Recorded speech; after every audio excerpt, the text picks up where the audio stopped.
Next portion rate compounded annually or half yearly. ഇപ്പോൾ compound interest കണ്ടുപിടിക്കുമ്പോൾ നമ്മൾ rate per annum എന്നായിരുന്നു നമ്മൾ എടുത്തുകൊണ്ടിരുന്നത്. And number of years നമ്മൾ ഒരു ഫുൾ ഇയർ ആണ് കൺസിഡർ ചെയ്തുകൊണ്ടിരുന്നത്. പക്ഷേ എല്ലാ കേസസിലും അങ്ങനെ ആയിരിക്കണമെന്നില്ല. റേറ്റ് നമ്മൾ ക്വാർട്ടർലിയോ ഹാഫ് ഇയർലിയോ അല്ലെങ്കിൽ മന്ത്ലി വൈസ് ഒക്കെ നമുക്ക് റേറ്റ് കാൽക്കുലേറ്റ് ചെയ്യാൻ പറ്റും. അപ്പോൾ അങ്ങനത്തെ സിറ്റുവേഷൻ ആണ് നമ്മൾ നോക്കാൻ പോണത്. അപ്പം annually, half yearly or semi annual. Half yearly തന്നെയാണ് സെമി ആനുവൽ എന്ന് പറയുന്നത്. അപ്പം time period after which the interest is added each time to form a new principal is called conversion period. അപ്പം ഒരു പ്രിൻസിപ്പൽ എമൗണ്ട് നമുക്ക് തരുന്നു, അതിൽ half yearly ആണ് കോമ്പൗണ്ടിങ് നടക്കുന്നത് എന്ന് ക്വസ്റ്റ്യനിൽ പറയുകയാണെങ്കിൽ 6 മാസം കൂടുമ്പോഴാണ് പുതിയ പ്രിൻസിപ്പൽ എമൗണ്ട് ഉണ്ടാകുന്നത്. അതായത് ഒരു വർഷത്തിൽ ഹാഫ് ഇയർലി ആണെങ്കിൽ 2 തവണ കോമ്പൗണ്ടിങ് നടക്കുന്നു. നമ്മൾ നേരത്തെ ചെയ്ത ആ പ്രൊസീജിയർ തന്നെ 2 തവണ ഒരു വർഷത്തിൽ തന്നെ നടക്കും. 10,000 ആണ് നമ്മുടെ പ്രിൻസിപ്പൽ എമൗണ്ട് എങ്കിൽ 10,000 6 മാസം കഴിയുമ്പം ഒന്ന് കോമ്പൗണ്ട് ചെയ്യും. ദെൻ ആ കോമ്പൗണ്ട് ചെയ്ത ആ പ്രിൻസിപ്പൽ എമൗണ്ട് ആയിരിക്കും പിന്നെ നമ്മൾ രണ്ടാമതും കോമ്പൗണ്ട് ചെയ്യേണ്ടത്. ഓക്കെ, അപ്പൊ അതിനെയാണ് കൺവേർഷൻ പീരീഡ് എന്ന് പറയുന്നത്. ഒരു പ്രിൻസിപ്പിൾ മാറി അടുത്ത പ്രിൻസിപ്പൽ എമൗണ്ട് ആകുന്ന ഒരു ടൈം പീരീഡ്. അത് ഹാഫ് ഇയർലി ആകാം, ക്വാർട്ടർലി ആകാം, മന്ത് വൈസ് ആകാം, എങ്ങനെ വേണേലും ആകാം. ഓക്കെ, അപ്പം ഹാഫ് ഇയർലി ആണെങ്കിൽ അതിൽ എത്ര കൺവേർഷൻ പീരീഡ് ഉണ്ട്? 2 പ്രാവശ്യമാണ് പ്രിൻസിപ്പൽ എമൗണ്ട് മാറുന്നത്. ഓക്കെ, അപ്പൊ അതുകൊണ്ട് ഇതിൽ 2 കൺവേർഷൻ പീരീഡ്സ് ഉണ്ട്. ക്വാർട്ടർലി ആണെങ്കിലോ അതിൽ 4 പ്രാവശ്യം പ്രിൻസിപ്പൽ എമൗണ്ട് മാറി മാറി വരുന്നുണ്ട്. അപ്പൊ 4 ആണ് അതിന്റെ കൺവേർഷൻ പീരീഡ്. അപ്പൊ കൺവേർഷൻ പീരീഡ് എന്താണെന്ന് മനസ്സിലായല്ലോ. പഴയ പ്രിൻസിപ്പളിൽ നിന്നും പുതിയ പ്രിൻസിപ്പൾ ആകാൻ എടുക്കുന്ന സമയം. ഓക്കെ, ഇതില് കുറച്ച് കാര്യങ്ങൾ വളരെ ശ്രദ്ധിക്കേണ്ട കുറച്ച് കാര്യങ്ങളുണ്ട്. ഹാഫ് ഇയർലി ആണ് എന്നാണ് ക്വസ്റ്റ്യനിൽ തന്നിരിക്കുന്നതെങ്കിൽ നമ്മൾ എന്ത് ചെയ്യണം? റേറ്റിന് ഹാഫ് ആയിരിക്കണം. അപ്പം റേറ്റ് 6% പെർ ആനം എന്നൊക്കെ ആയിരിക്കും ക്വസ്റ്റ്യനിൽ ഉണ്ടാവുക. നമ്മൾ മുന്നേ കണ്ട ക്വസ്റ്റ്യനിലൊക്കെ പെർ ആനം വൈസ് ഉള്ള റേറ്റുകളാണ് തന്നിട്ടുണ്ടാവുക. അപ്പം ഹാഫ് ഇയർലി ആണ് എന്ന് പറഞ്ഞിട്ടുണ്ടെങ്കിൽ ആ റേറ്റിന് നമ്മൾ എന്ത് ചെയ്യണം? പകുതിയാക്കണം. 1/2 ഇൻറ്റു റേറ്റ് ചെയ്യണം. And at the same time number of years എന്നായിരുന്നു നമ്മൾ കാൽക്കുലേറ്റ് ചെയ്തത്. ആ നമ്പർ ഓഫ് ഇയേഴ്സ് എന്താകും? അല്ലെങ്കിൽ നമ്പർ ഓഫ് ടൈം, കൺവേർഷൻ പീരീഡിന്റെ നമ്പറാണ് ഈ നമ്പർ ഓഫ് ഇയേഴ്സ് എന്ന് പറയുന്നത്. പെർ ആനം ആകുമ്പം ഒരു വർഷത്തിൽ ഒരു പ്രാവശ്യമാണ് കൺവേർഷൻ നടക്കുന്നത്. അതുകൊണ്ടാണ് നമ്പർ ഓഫ് ഇയേഴ്സ് എന്ന് പറയുന്നത്. ഇപ്പം നമ്പർ ഓഫ് കൺവേർഷൻ പീരീഡ് ആണ് ആക്ച്വലി ഈ n എന്ന് പറയുന്നത്. അപ്പം ഹാഫ് ഇയർലി ആകുമ്പോൾ 2 തവണ കോമ്പൗണ്ടിങ് നടക്കുന്നുണ്ട്. So number of conversion period into 2 ആണ് ചെയ്യേണ്ടത്. ക്വാർട്ടർലി ആണെങ്കിൽ 4 പ്രാവശ്യം നമുക്ക് കൺവേർഷൻ നടക്കുന്നുണ്ട്. സോ 4 ഇൻറ്റു n ആയിരിക്കും ടൈം എന്ന് പറയുന്നത്. ആൻഡ് റേറ്റിന് നമ്മൾ എന്ത് ചെയ്യണം? ഡിവൈഡഡ് ബൈ 4 ചെയ്യണം. മന്ത്ലി ആണെങ്കിലോ റേറ്റ് ഡിവൈഡഡ് ബൈ 12 ചെയ്യും. ആൻഡ് നമ്പർ ഓഫ് ഇയേഴ്സ് അല്ലെങ്കിൽ നമ്പർ ഓഫ് കൺവേർഷൻ പീരീഡ് എന്ന് പറയുന്നത് ഇൻറ്റു 12 ചെയ്യണം. അപ്പൊ ഇവിടെ നമ്പർ എന്നിനോടാണ് മൾട്ടിപ്ലിക്കേഷൻ നടക്കുന്നത്. എന്നിനോടാണ് മൾട്ടിപ്ലിക്കേഷൻ നടക്കുന്നത്. ആൻഡ് റേറ്റിനോട് ഡിവിഷൻ ആണ് നടക്കുന്നതെന്ന് ഓർത്ത് വെക്കുക. Rate divided by 2, rate divided by 4, rate divided by 12. And ഇവിടെയാണ് മൾട്ടിപ്ലിക്കേഷൻ നടക്കുന്നത്. അതാണ് ഒരു ഇമ്പോർട്ടന്റ് ആയിട്ടുള്ള ഒരു കാര്യം നിങ്ങൾ പ്രോബ്ലം ചെയ്യുമ്പം ശ്രദ്ധിക്കേണ്ടത്. Let's see one question. Find the value of ₹1,000 invested for 2 years at 6% per annum compounded semi-annually.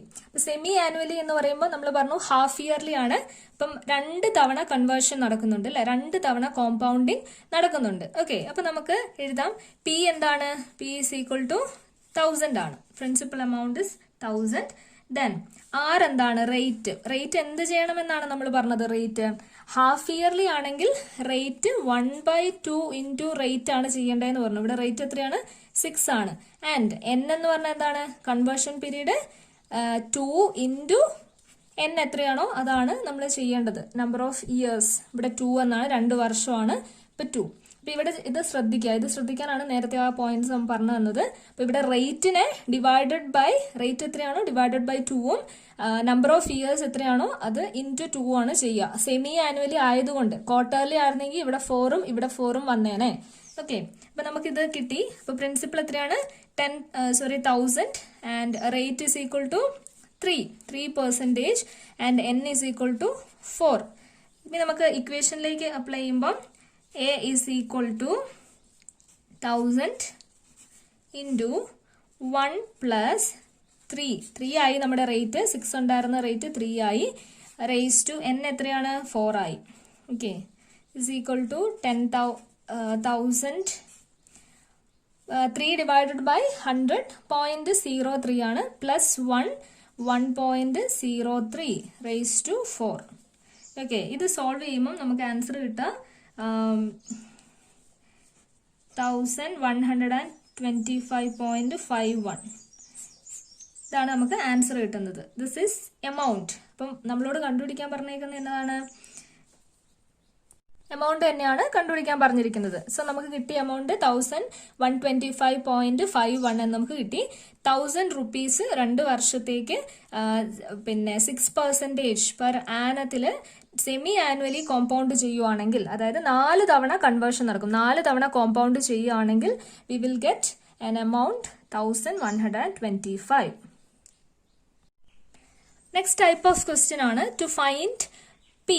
P എന്ന് പറഞ്ഞാൽ എന്താണ്? പ്രിൻസിപ്പിൾ എങ്ങനെ കണ്ടുപിടിക്കാം? അപ്പൊ നമ്മൾ ഇത്രയും നേരം കണ്ട പ്രോബ്ലംസിലൊക്കെ നമ്മൾ എമൗണ്ട് കണ്ടുപിടിച്ചു, ദെൻ കോമ്പൗണ്ട് ഇൻട്രസ്റ്റ് കണ്ടുപിടിച്ചു, and semi annually, half yearly, quarterly ഒക്കെ ചെയ്തു. അങ്ങനെയാണ് നമ്മൾ ചെയ്തു നോക്കിക്കൊണ്ടിരുന്നത്. ഇനി നമുക്ക് നോക്കാനുള്ളത് പ്രിൻസിപ്പിൾ എങ്ങനെ കണ്ടുപിടിക്കും. എമൗണ്ട് തന്നിട്ടുണ്ടെങ്കിൽ പ്രിൻസിപ്പിൾ എങ്ങനെ കണ്ടുപിടിക്കാന്നാണ് നമ്മൾ നോക്കുന്നത്. ഓക്കെ, അപ്പൊ ഇവിടെ ക്വസ്റ്റ്യൻ പറഞ്ഞിരിക്കുന്നു find principle of ₹4635.50 at the end of 3 years at 5% annually. അപ്പൊ ഇവിടെ നമുക്ക് n തന്നിട്ടുണ്ട്, റേറ്റ് തന്നിട്ടുണ്ട്, എമൗണ്ട് തന്നിട്ടുണ്ട്. ഇനി നമുക്ക് പ്രിൻസിപ്പിൾ ആണ് കണ്ടുപിടിക്കേണ്ടത്. അപ്പൊ നമ്മുടെ ഇക്വേഷൻ എങ്ങനെയായിരുന്നു?